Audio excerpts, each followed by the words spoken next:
போய் அந்த ஜன்னலை ஸ்கிரீன் அப்படி ஓபன் பண்ணி பாக்குறான். பார்த்தா அங்க வெளியே எல்லா சோல்ஜர்ஸ் வந்து நிக்கிறாங்க. பார்த்த உடனே தெரிஞ்சு போச்சு அவங்க லிஸ்ட்ல வச்சிருக்காங்க. ஐயோ நம்ம பிடிச்சு போறதுக்கு தான் வந்திருக்கிறாங்க. அப்ப இவன் நினைக்கிறான், ஐயோ இந்த நிலைமையில எங்க அம்மாவை பிடிச்சு போனேன், எங்க அம்மாவோட வயிறு தாங்காதே, ஐயோ எங்க அம்மாவுக்கு நான் என்ன பண்ணுவேன், எங்க அம்மாவை பத்திரமா நான் தூக்கி வச்சுவேன்னு சொல்லிட்டு கதவெல்லாம் சாத்திட்டு அவன் வந்து நிக்கிறதுக்குள்ள கதவை உடச்சு உள்ள வந்துடுறான். உள்ள வந்த உடனே இந்த பொண்ணை பார்த்துட்டு கோவப்பட்டு கத்துறான். ஏய் கதவை கட்டுறோம், நீ திறக்காம என்ன பண்ணிட்டு இருக்கிற அப்படின்னு சொல்லி கோவப்பட்டு திட்டம் போட்டு இந்த பொண்ணு என்ன வந்திருக்கீங்க, நீங்க எல்லாம் ஆண்டவரை தேடுறீங்கன்னு எனக்கு நியூஸ் வந்துச்சு, நீ உங்களோட அப்பா எங்க உங்க அம்மா எங்க அப்படின்னு சொல்லி கேட்கும்போது அவ உடனே சொல்றான், ஆண்டவருக்காக நிற்போம். ஆமா நாங்க ஆண்டவருக்காக நிற்போம் அப்படின்னு சொல்லும்போது அவங்க மேல கோவப்பட்டு என்ன பண்றாரு தெரியுமா, அந்த கையை அப்படியே பிடிச்சி அந்த கேண்டல் மேல அப்படியே வைக்கிறார்.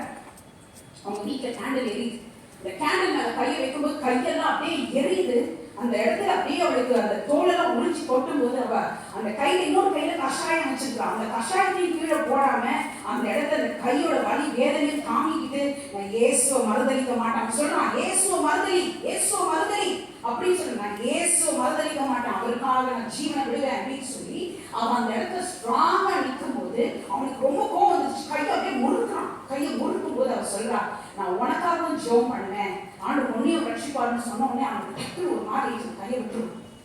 கையை விட்ட உடனே கொஞ்ச நேரத்தில் அவன் கோவம் வந்துச்சு. சொல்றான், அப்படியே எங்க அம்மா அப்பா எனக்கு சொல்லு. அப்போ சொல்றான், எங்க அப்பா அம்மா மட்டும் இல்ல நானும் ஆண்டவருக்காக நிற்கிறேன். ஏன்னா அவன் சின்ன பிள்ளையா இருக்கிறாள்.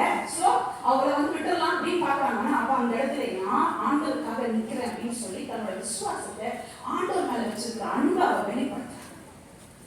வெளிப்படுத்தும் போது ஆண்டவர் என்ன பண்ணா, இந்த இடத்துல என்ன தெரியுமா, அவ்வளவுதான் அவங்க எல்லாரும் அவங்க அப்பா அம்மா அவளை எல்லாரும் பிடிச்சிட்டு போய் ஜட்ஜ் முன்னாடி நிற்க வச்சான்.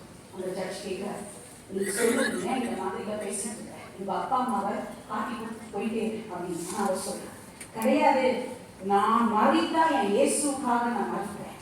என் ஆண்டவர் தான் உண்மையுள்ள தேவன், உயிர்த்தெழுதலும் ஜீவனமா இருக்கிறார்.